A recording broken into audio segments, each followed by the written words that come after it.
Hello 11th standard के students, कैसे हो यार आप सभी लोग। डर लग रहा है क्योंकि यार आप लोग का फर्स्ट यूनिट टेस्ट एग्जाम इतना जल्दी आ गया।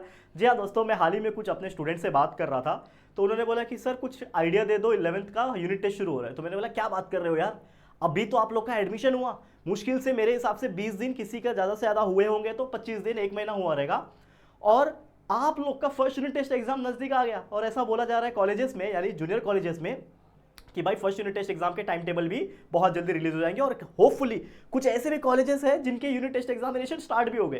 तो यार मेरे को तो बहुत बड़ा झटका लगा, मैं बोला यार ऐसे कैसे, इतना जल्दी कैसे हो गया।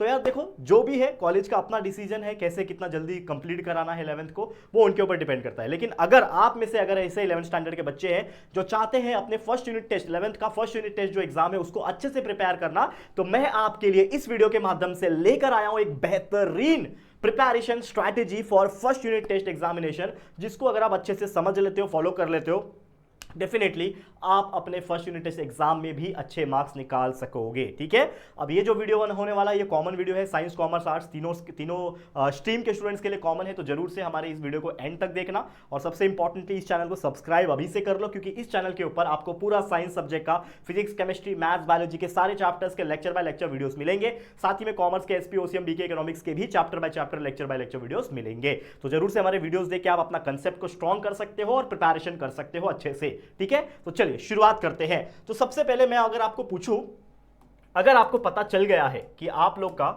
जो पहला यूनिट टेस्ट एग्जाम है, मैं बात कर रहा हूं 11वीं स्टूडेंट्स की, तो जरूर से हमें जो डेट होगा ना वो कमेंट करके बताना, क्योंकि देखो हमें पता नहीं है कि आप लोग का एग्जाम कब से शुरू हो रहा है। लेकिन जब आप डेट्स को कमेंट करोगे तो हम एक तरीके से एनालाइज करेंगे, और वो एनालाइज करने के बाद आपको और भी बेहतर तरीके से चीजें बता सकेंगे। कुछ चीजें आपके लिए प्रोवाइड करेंगे वीडियो के फॉर्म में, जो आपको कहीं ना कहीं प्रिपरेशन में भी हेल्प करेगा। बाकी तो हमारे चैनल पर सारे वीडियोज है, वो तो आप देखते रहो, और अभी से ही देखना चालू करोगे तो भी आराम से कर सकोगे। लेकिन जरूर से कमेंट करके बताओ डेट्स कब से है आपके एग्जाम का, फर्स्ट यूनिट टेस्ट एग्जाम कब से शुरू हो रहा है। अब मैं ये आपको बोल रहा हूं कि आपको अपना बेस्ट देना है, गिव योर बेस्ट। क्यों मैं बोल रहा हूं आपको बेस्ट देना है, क्योंकि अगर आप अपना बेस्ट दोगे तो सबसे बेस्ट टाइम यही है कि आप अपना पहला इंप्रेशन क्रिएट कर सकते हो। क्योंकि अभी अभी आप 11th में आए हो, आप में से 60, अगर आपके क्लास में अगर 60 बच्चे हैं तो 60 में से कम 50 लोग तो आप नहीं जानते थे पहले से, हो सकता है 10 को जानते हो। तो ये 50 स्टूडेंट्स हो गए, जो नए नए टीचर्स आपको मिले हैं वो टीचर्स हो गए, आपका पूरा स्कूल हो गया, कॉलेजेस हो गया। इन सभी के नजर में एक अच्छे स्टूडेंट, एक अच्छा टॉपर स्टूडेंट बन के एक इंप्रेशन क्रिएट करने का ये जो मौका है आपको मिलने जा रहा है। इमेजिन करो कि आपका पहले ही यूनिट टेस्ट में, फर्स्ट यूटी में ही आप लोग का अगर 90% आपने स्कोर कर लिया, whatever the stream you are in, science में हो, कॉमर्स स्ट्रीम में हो, कोई फर्क नहीं पड़ता, लेकिन अगर आपने 90% स्कोर कर लिया, ठीक है ना, मैं क्या बात कर रहा हूं कि अगर आपने 90% भी स्कोर कर लिया बच्चा, तो आप लोग का एक ऑरा क्रिएट हो जाएगा, आपको देखा जाएगा उस नजरिए से कि आपको एक रिस्पेक्ट दिया जाएगा टीचर्स के नजर में, आप ऑटोमेटिकली अच्छे हो जाओगे। जो कलीग्स होंगे, जो आपके बैचमेट्स, क्लासमेट्स होंगे, उनके नजर में आप हीरो बन जाओगे कि यार ये तो टॉपर बच्चा है, इससे अच्छे से रहना है। तो ये एक इंप्रेशन क्रिएट करता है, तो वो आपके ऊपर है कि आप क्या करना चाहते हो अगेन। और इसीलिए आप लोग को बहुत अच्छे से पढ़ाई अभी से शुरू कर देनी है, उसके लिए प्रॉपर स्टडी प्लान बनाने लगना है, और एक स्ट्रैटेजी जो मैं आपको बताने वाला हूं, एक तरीका है याद करने का, वो बता रहा हूं, उसको जरूर से समझ लो और फॉलो करना। ठीक है, तो चलिए आ जाते हैं स्ट्रैटेजी के ऊपर। तो what is the strategy here. सबसे पहले आपको क्या काम करना है, तो सबसे पहले आपको समझना है सिलेबस को। जैसे कि आप 11th स्टैंडर्ड में आए हो, तो मान लो आप साइंस स्ट्रीम के बच्चे हो तो फिजिक्स, केमिस्ट्री, मैथ्स, बायोलॉजी आपका सब्जेक्ट होगा। आप अगर कॉमर्स स्ट्रीम के बच्चे हो तो एसपी हो सकता है, ओसीएम हो सकता है, एसपी नहीं है तो मैथ्स तो होगा, ठीक है, ओसीएम होगा, बीके होगा, इकोनॉमिक्स होगा, और इसके अलावा जो लैंग्वेज होता है वो तो हो गई। तो लैंग्वेज को तो आप अच्छे से पढ़ो ही, लेकिन साथ में जो मेन सब्जेक्ट है इसके आप सिलेबस को पूछो पहले अपने टीचर से, अपने जो भी डिपार्टमेंट के लोग हैं उनसे पूछो कि भाई टीचर सर कि हमारा फिजिक्स में कितने चैप्टर आपको फर्स्ट यूनिट टेस्ट में आपको देना है, या फिर देने वाले हो, कितना चल रहा है प्लानिंग। तो वो पूछो कि मान लो फिजिक्स में आपके 3 चैप्टर, केमिस्ट्री में 3 चैप्टर, मैथ्स में 3 चैप्टर, बायो में 3 चैप्टर आने वाले, सेम उसी प्रकार यहाँ पे भी 3-3 आने वाले। तो वो 3 चैप्टर्स को एक एक करके 1 बाय 1 करके पढ़ना स्टार्ट करोगे। वो पढ़ना कैसे स्टार्ट करोगे, तो सबसे पहले आपको क्या करना है, सिलेबस को पता कर लेना है। उसके बाद पता करना है कि एग्जाम पैटर्न क्या रहने वाला है, फॉर्मेट क्या होने वाला है, जिसको हम लोग मॉडल बोलते हैं, मॉडल पेपर कैसा आने वाला है। तो आप टीचर से पूछो कि टीचर क्वेश्चन नंबर 1 मतलब पेपर कितने मार्क्स का आएगा, 20 मार्क्स का आएगा, 25 मार्क्स का आएगा, 50 मार्क्स का है, कितने मार्क्स का पेपर आएगा, क्वेश्चन नंबर 1 कैसा आता है, फिल इन द ब्लैंक्स आता है, ऑड मैन आउट आता है, क्या आता है, क्वेश्चन नंबर 2 क्या आता है, क्वेश्चन नंबर 3 आता है, तो उनके पास एक मॉडल पेपर होता है। तो जरूर से उनसे एग्जाम पैटर्न मांग लेना कि एटलीस्ट आपको पता होना चाहिए ना, जैसे बोर्ड एग्जाम आपने दिया था पिछले साल तो आपको पता था कि हाँ क्वेश्चन नंबर 1 में ऐसे क्वेश्चन आते हैं, क्वेश्चन नंबर 2 में ऐसे क्वेश्चन आते हैं, तो उसके हिसाब से प्रिपरेशन करते हो, करेक्ट है। सेम आपको क्या करना है, सबसे पहले सिलेबस पता करना है और एग्जाम पैटर्न पता करना है। अपने टीचर से पूछो, नहीं पता है पूछो जाके, शर्माना बिल्कुल नहीं है, जो शर्मा गया वो पीछे रह गया, याद रखना।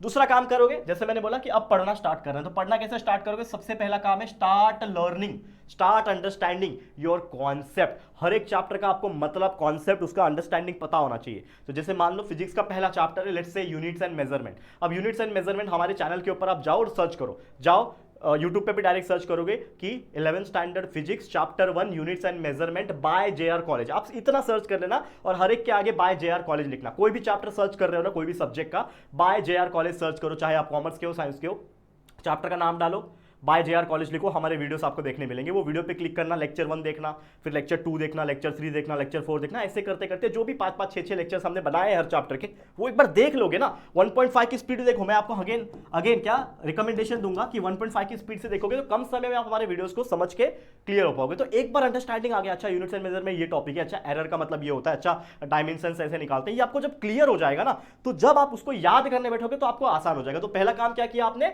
कि हमारे कंसेप्ट क्लियर करने के लिए आपने क्या किया, चैप्टर वाइज जो हमने लेक्चर वीडियोस डाल के रखे हैं आपके लिए, इतना साल 2-3 साल का मेहनत है वो दोस्तों, वो डाल के जो रखे हैं वो जरूर से वीडियोस को देखना है, ठीक है। अब आपको स्टडी भी इस प्रकार से करना है कि वो स्टडी आपका स्मार्ट स्टडी लगे, ना कि सिर्फ हार्डवर्क। सिर्फ हार्डवर्क नहीं करना है, गधा मजदूरी जिसको हम बोलते हैं। स्मार्ट वर्क भी ऐसा करना है कि आपका एक चैप्टर है, मान लो 20 टॉपिक है, तो आपको पता है ना कि 20 के 20 टॉपिक तो नहीं आएंगे, तो जो टॉपिक इंपॉर्टेंट है, लेट्स से डायमेंशन का टॉपिक इंपॉर्टेंट है, लेट्स से एरर्स का टॉपिक इंपॉर्टेंट है, या फिर कोई भी चैप्टर पढ़ रहे हो, मैथ्स पढ़ रहे हो, कॉम्प्लेक्स नंबर पढ़ रहे हो, उसमें ये टॉपिक इंपॉर्टेंट है, ठीक है। तो जो टॉपिक ज्यादा इंपॉर्टेंट हो रहा है, क्योंकि हम पढ़ाते पढ़ाते भी बता ही रहे हैं, स्कूल वाले भी जब पढ़ा रहे होंगे तो वो बता ही रहे होंगे, होपफुली अगर आप ट्यूशन भी जाते होंगे तो वहां पे भी तो बता ही रहे ना कि ये इंपॉर्टेंट ज्यादा है और ये बहुत कम इंपॉर्टेंट है, ना के बराबर चांसेस है पूछने का। तो जो ना के बराबर है चांसेस पूछने का, उसको बाजू में रख दो, उसको करना ही नहीं है।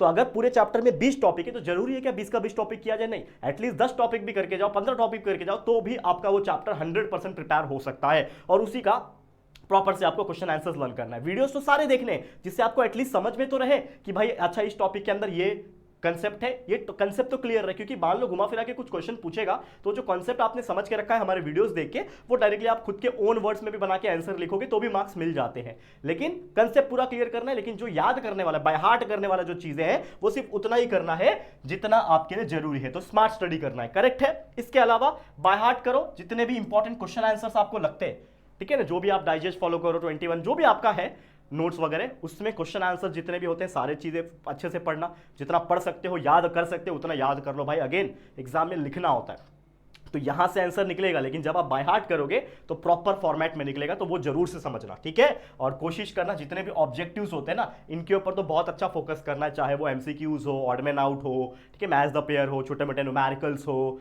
ठीक है ना, डिस्टिंग्विश बिटवीन हो, डायग्राम्स बेस्ड क्वेश्चन हो, कॉन्सेप्ट बेस्ड क्वेश्चन हो, चार्ट वाले क्वेश्चन हो, ये सारे आपके पास जो भी है ना उन सभी को अच्छे से कर लेना और फिर क्वेश्चन आंसर्स तो करना ही। तो जब आप इस प्रकार से सारी चीजें कर लोगे, मैं गारंटी देता हूं भाई आपके 90% फर्स्ट यूनिट टेस्ट में ही आ जाएंगे, गारंटी के साथ, क्योंकि बहुत ज्यादा चैप्टर्स नहीं आएंगे, 2 chapter 3 chapter max to max 4 chapter ही आ रहे होंगे, उससे ज्यादा तो आ ही नहीं रहे होंगे। तो वो चीज आपको समझना है। और सबसे इंपॉर्टेंटली जब ये हो जाएगा, अगर मान लो फिर भी 2-3 दिन भी बच रहे हैं आपके एग्जाम को शुरू होने में ना, तो सबसे इंपॉर्टेंट चीज कर लेना जो कि है आपका रिवीजन। क्योंकि अगर आप रिवीजन कर लोगे बच्चा, गारंटी बोलता हूं कि भाई जितना भी आपने पढ़ा है ना सब रिकॉल हो जाएगा, और एक बार रिकॉल हो गया ना फिर एग्जाम में क्वेश्चन के आंसर्स आप आराम से कर पाओगे।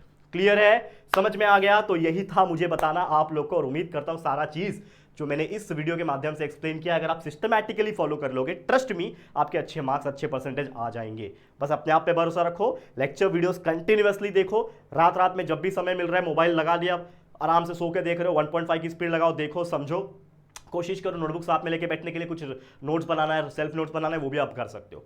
समझ गया? ओके, चलो आज के लिए इतना ही। उम्मीद करता हूँ ये वीडियो आपको हेल्प किया होगा। तो अगर आपको ये वीडियो अच्छा लगा है तो प्लीज़ दिल से वीडियो को लाइक करना, अच्छा कमेंट कर सकते हो, कमेंट सेक्शन के बगल में हाइप बटन है, हाइप को कर देना। हाइप से क्या होगा कि आप जब जितना ज़्यादा हाइप करोगे कहीं ना कहीं हमारे वीडियोस ट्रेंडिंग में आ सकते हैं। तो प्लीज़ हाइप करो, कमेंट्स करो, अच्छा लाइक करो, और सबसे इंपॉर्टेंटली चैनल को सब्सक्राइब करो। और ये वीडियो को जितना हो सके अपने सारे 11वीं के फ्रेंड्स जो साइंस में है, कॉमर्स में है, आर्ट्स के हैं, तीनों के लिए कॉमन वीडियो है, तो सभी को शेयर कर देना ताकि उनके अंदर भी एक एनर्जी आ जाए, एक मोटिवेशन आ जाए, ताकि वो अभी अपना फर्स्ट यूनिट टेस्ट एग्जाम अच्छे से प्रिपेयर कर सके और अच्छे से अच्छा मार्क्स स्कोर कर सके। तो ऑल द वेरी बेस्ट, जरूर से शेयर करना, और चैनल फर्स्ट टाइम है तो चैनल को सब्सक्राइब करके बेल आइकन को प्रेस कर देना। ठीक है दोस्तों, चलो फिर मुलाकात होगी आपके साथ किसी और नए वीडियो में, तब तक के लिए thank you and good bye.